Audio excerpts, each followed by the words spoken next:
Hello, I'm Dave and this is Fiver, out once again for a walk in the New Forest. Thanks for joining us.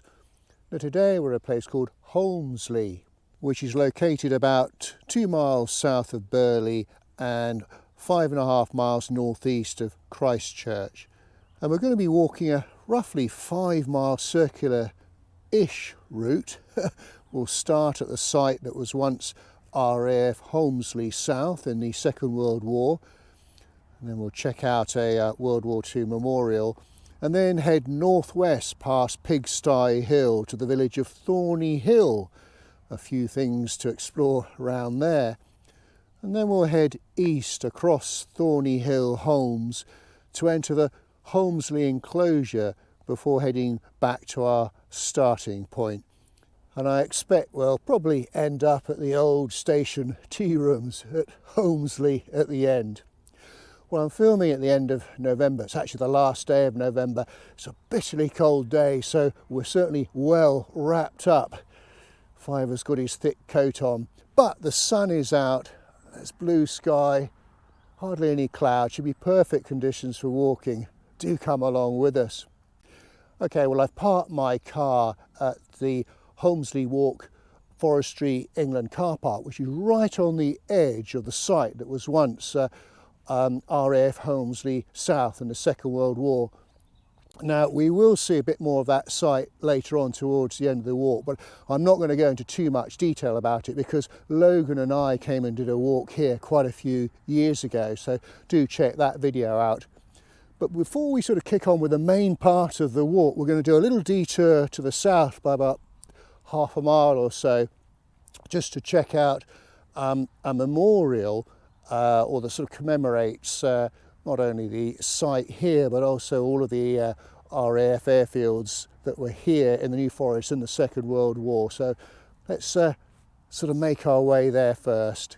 Okay, well, we've made our way south from the car park about half a mile down the road just to check out the memorial, which is just in front of me here. And what a magnificent memorial it is too. It's to commemorate the 12 airfields that were in the New Forest during the Second World War, and it was unveiled in 2002.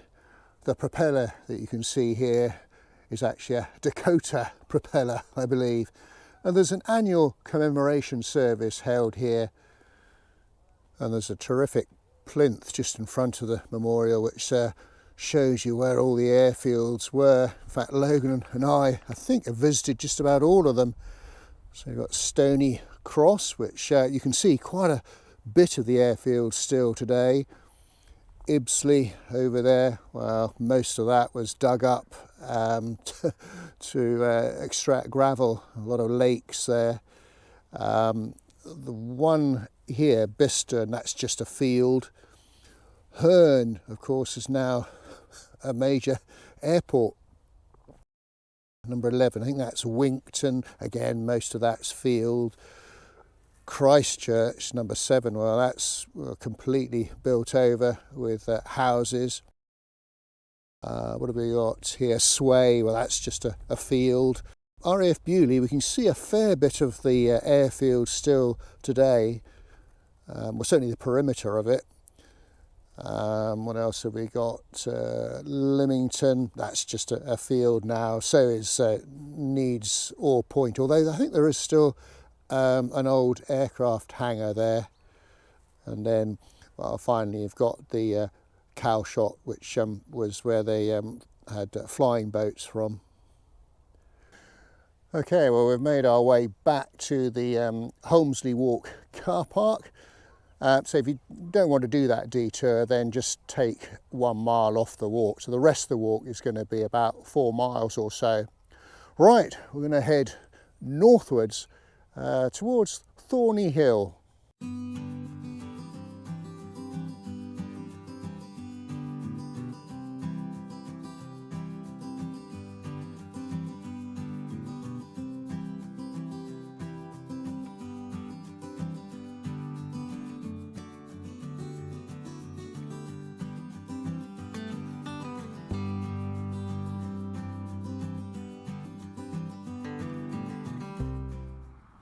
I'll just show you a little bit of the scenery around here. This is looking over to the sort of northeast and north. The gorse still green, but of course the bracken now brown. So we're going to follow the side of Forest Road and we're going to make our way those woods over there, which I believe is called Devil's Den.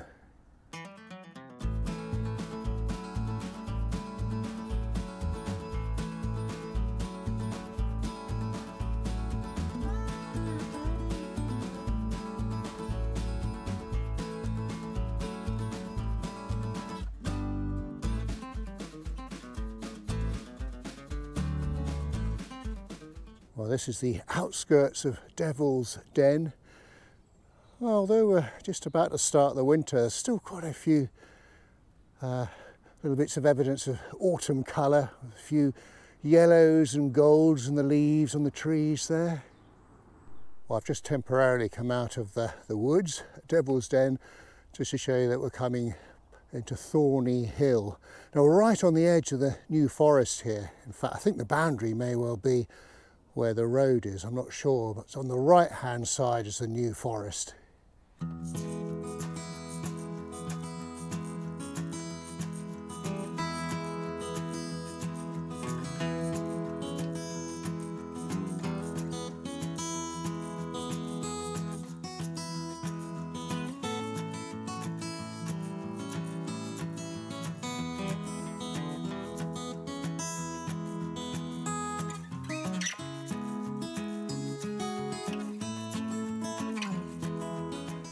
I tell you, it's quite glorious now. Well, just before we have a look round Thorney Hill, let me tell you a little bit about its history. If you look at an 1811 map, well, there was nothing here, so it would seem. But by the time an 1879 map comes along, you'll see a fair number of brick kilns dotted about. And by 1897, there's a Methodist chapel and school here. As far as the brick kilns were concerned, well, brick making was a very important industry here in the 19th century. Clay was extracted from pits and bricks made by hand, and they were matured over the winter and baked in open kilns over the summer. Now, Romany Gypsies and Travellers had a big connection with the area. Just by the crossroads was a long established place for them to stop when they were passing through the New Forest. But in 1926, Romany Gypsies and Travellers were no longer allowed to camp out in the open forest. Thorney Hill was one of 7 compounds established by the authorities for their use in the New Forest. And this was actually the largest of the 7, with up to 400 inhabitants at one stage. And it was located close to the crossroads, just to the east of Burley Road, and although it was a compound, it wasn't actually fenced in, but it was inside the New Forest boundary. In 1932, some council houses were built backing onto Burley Road, and in 1960 more council houses were built in Brick Lane. Indeed, in the early 1960s, Hampshire County Council decided to take all the Romany Gypsies and Travellers off the forest, and a number of prefabricated houses were built here. I think it was called Thorney Hill Close, I'm not sure. And tents and caravans were no longer allowed. And as the new brick houses were built, the old prefabricated houses were gradually taken down one by one as the families left. And by 1974 there were only 4 prefabs left, and the site was completely clear by 1977. Now, I remember when Logan and I passed through the area a few years ago when we did our video of a walk from Whippet Pond, we saw sort of evidence of the foundations of some of these prefabs on the ground, but we thought that it had something to do with the Second World War, but not the case. Red berries on the holly up there, looking quite magnificent in the sunshine. This is their time of year, of course. We're just making our way south through Thorney Hill. This is the community centre, built in 2005, I believe. Oh wow, isn't that beautiful? All Saints Church, built between 1905 and 1906 by Lord and Lady Manners as a memorial to their daughter Mary Christine, who sadly died of cholera at the age of 17 during a visit to India. Lord and Lady Manners lived at Avon Tyrrell House. They owned the estate to the west of here, and the house there was built by the 3rd Baron Manners in 1891, and it was one of those calendar houses. It had 365 windows, days in a year, 52 rooms, weeks in a year, 12 chimneys, the months, 7 external doors, the days in a week, and 4 wings, the seasons. Anyway, as far as this quite gorgeous building here is concerned, the church, it was built in Edwardian Baroque style, sort of white stone with brick rendering. And there's a lovely bell tower or cupola, and the intention was that it was to be used by the locals as well as the Romany Gypsies and Travellers. It's slightly unusual in that it's orientated north-south rather than east-west.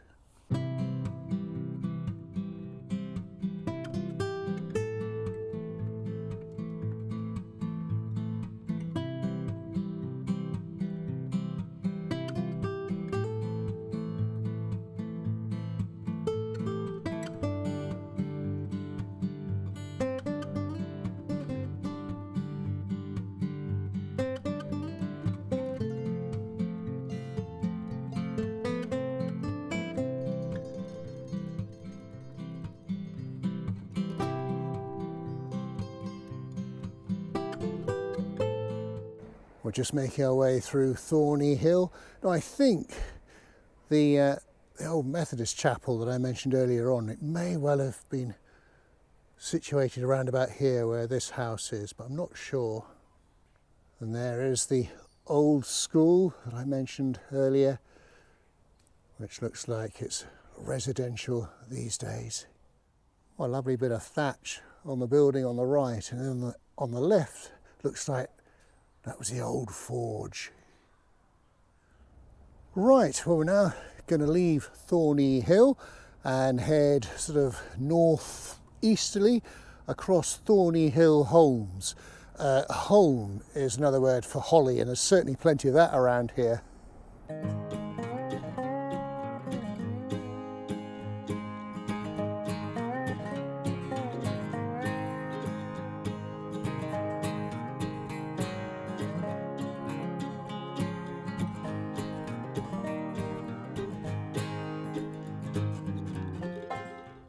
A little update on the route. You can see we're crossing over the Thorney Hill Holmes. Indeed, loads of holly on the left hand side there. And our next destination is a fairly large wooded enclosure, the Holmsley enclosure.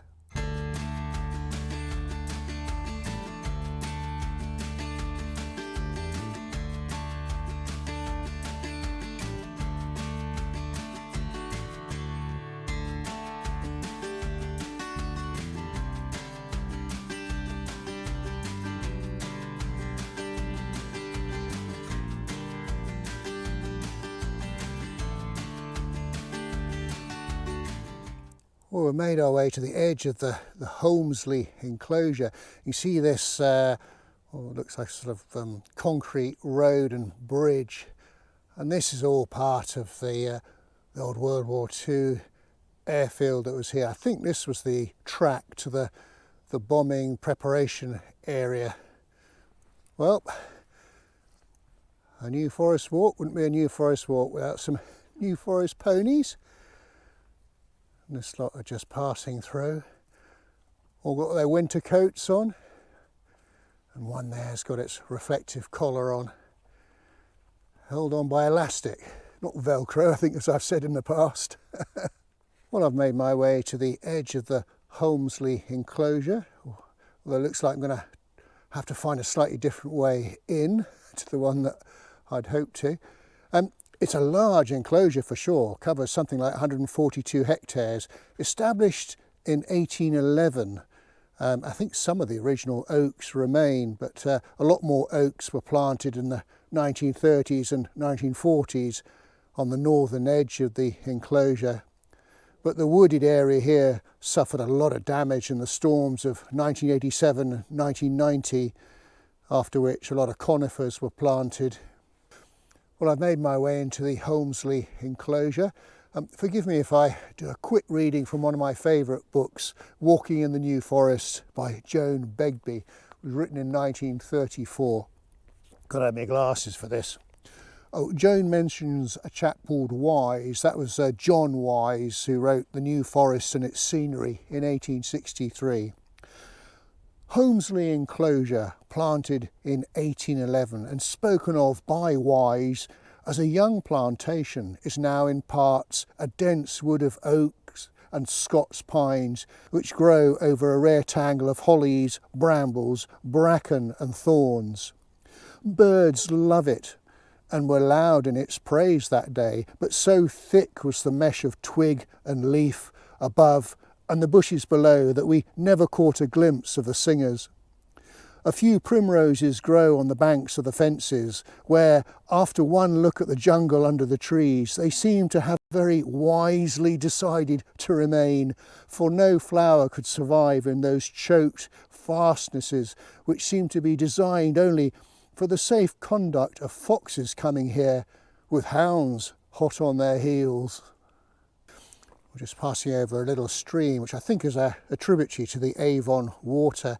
The Avon water itself is 9 miles long, and the main source is to the south of Burley. But this tributary here joins in with the main river to the north, and it all flows out to the sea at Keyhaven.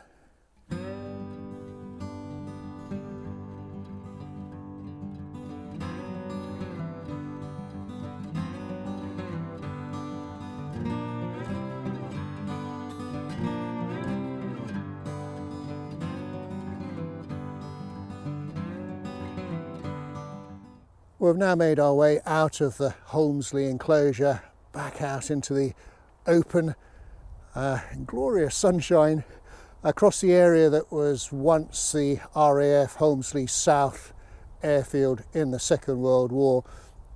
I'll just tell you a little bit of history about it.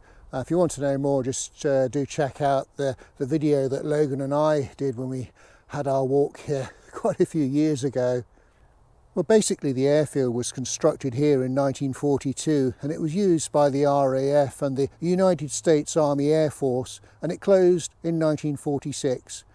Between 1946 and 1961, Christchurch Council used some of the old accommodation sites as temporary accommodation for families waiting for a council house.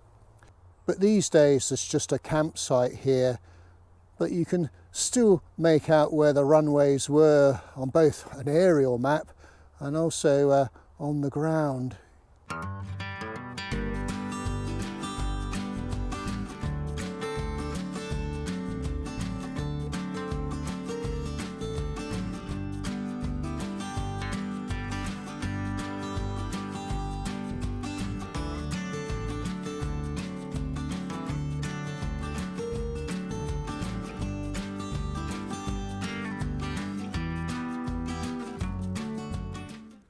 Well, here we are back at the car park.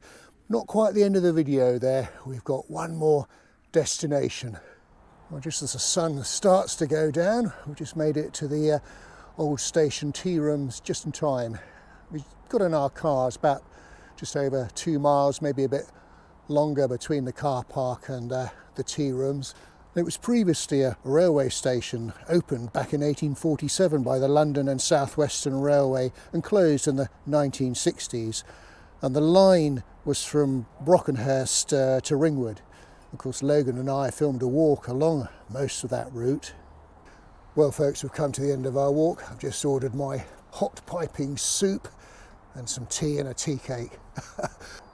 We hope you enjoyed our walk today. If you did, please do give us a thumbs up and a like, and do leave a comment, and do check out our Facebook page, Dave's Countryside Walks.